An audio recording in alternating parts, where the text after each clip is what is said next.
త్వరగా వాడి గతం గుర్తొచ్చేలా చేయండిరా. స్టోరీ కంటిన్యూ చేయరా. వీడి పేరులో ఉన్న సంతోషం వీడి కళ్ళల్లో కనిపించటం లేదు.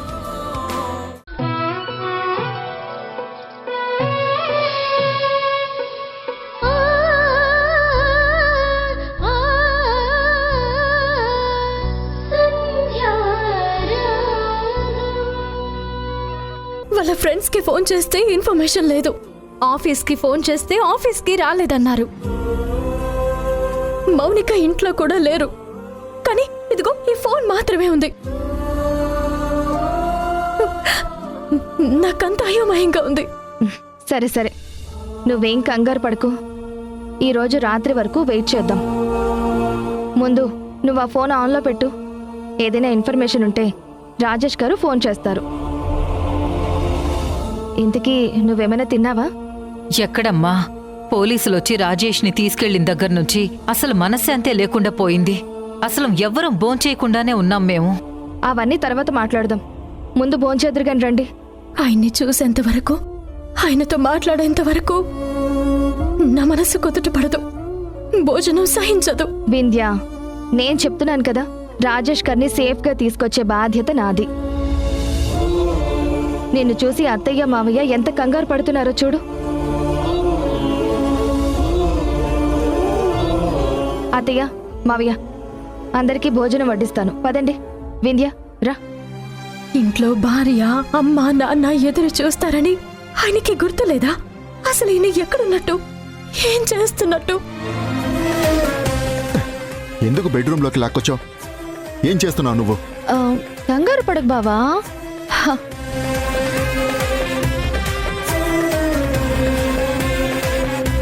హాయ్, నా పేరు మౌనిక. నా ఏజ్ 28 years. రీసెంట్గానే నాకు పెళ్ళయింది. ఇది నా భర్త కట్టిన తాళి. ఏం మౌనిక, వీడియో తీస్తున్నావేంటి? అబ్బా ఉండు బావా, రికార్డ్ అవుతుంది. చూడండి, ఈయనే నా భర్త. హే, పిచ్చి పట్టిందా నీకు? తీసాయి. ఉండు బావా. మా బావకి కాస్త మొహమాటం ఎక్కువ అండి, కానీ మా బావంటే నాకు ప్రాణం.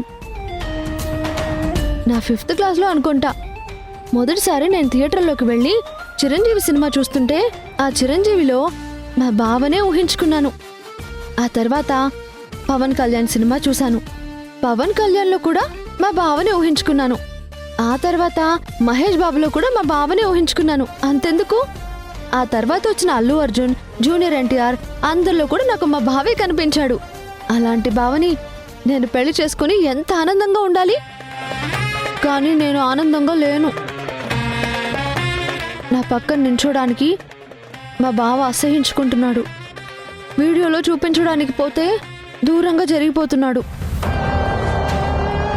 నా మెడలో తాళుంది, పక్కన బావ కూడా ఉన్నాడు, కానీ నాతో కాపురం చేయనంటున్నాడు. నేను ఆయన్ని ఆస్తులు అంతస్తులు ఏది అడగలేదు. ఒక్క కొడుకునో కూతుర్నో ఇస్తే చాలు అనుకున్నాను. ఆయన ప్రతిరూపం నా కడుపులో పడితే చాలు అనుకున్నాను.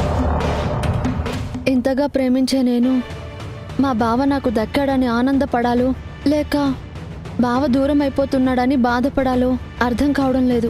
అందుకే బావ నా నుంచి దూరం అయిపోతాడన్న బాధలో నేను సూసైడ్ చేసుకుంటున్నాను. నా చావుకి కారణం నా మెడలో తాళి కట్టిన మా బావ రాజేష్. నా ప్రేమ నన్ను చంపేస్తుంది. ప్రేమించాడు, మెడలో 3 ముళ్ళు కూడా వేశాడు, ఇప్పుడు వదిలేశాడు. నాలాగా ఏ ఆడపిల్ల పెళ్లి చేసుకుని ఇలా మోసపోకూడదు. Good bye. మళ్ళీ వచ్చే జన్మలో కలుస్తాను. నాకు న్యాయం చేయడానికి మీ అందరి సపోర్ట్ ఉండాలని కోరుకుంటున్నాను. మీ మౌనిక. ఏంటి పిచ్చి పట్టిందా? ఇలా ఇవ్వు, ఫోన్ ఇవ్వు. ఫోన్ ఇవ్వు. డిలీట్ చేసేది రికార్డ్ చేసింది డిలీట్ చేయడానికి కాదు. హే, పిచ్చి పిచ్చి వేషాలు వేస్తే చెంప పగలు కొడతాను. ఫోన్ ఇవ్వు. ఉండు బాబా, ఫోన్ ఇవ్వు. ఒక నిమిషం తీసుకో. హే, ఓపెన్ చెయ్యి. హే, ఓపెన్ చెయ్యి. బాబా, ఆల్రెడీ నేను దాన్ని క్లౌడ్లో స్టోర్ చేశాను, మెయిల్ కూడా పంపించాను. ఆ వీడియో నాకు చాలా ఇంపార్టెంట్, అలాగే ఉండిపోతుంది. హే, ఎందుకు ఇలా చేస్తున్నావు మౌనిక? నా మీద ప్రేమ ఉంది అంటావు, ఇష్టం ఉంది అంటావు. ఇలా నన్ను బాధ పెట్టడమేనా ఇష్టం అంటే? మరీ సాడిస్టులా ఉన్నావేంటి? అవును, నేను సాడిస్టునే. నాది నాకు దక్కకపోతే నేను సాడిస్టునే. నువ్వు నా వైపు చూడవు, కానీ చూసేలాగా చేసుకున్నాను. ఈటీవీ విన్ గుర్తుకొస్తున్నాయి, గుర్తుకొస్తున్నాయి, గుర్తుకొస్తున్నాయి. ఒక వింత సామాన్య లోకంలో జరిగే అద్భుతమైన నవ్వుల ప్రయాణంతో రూపొందిన అత్యంత చిన్నగా చేసిన అతి భారీ సిరీస్ మీ ఈటీవీ విన్లో విజయవంతంగా స్ట్రీమింగ్ అవుతోంది.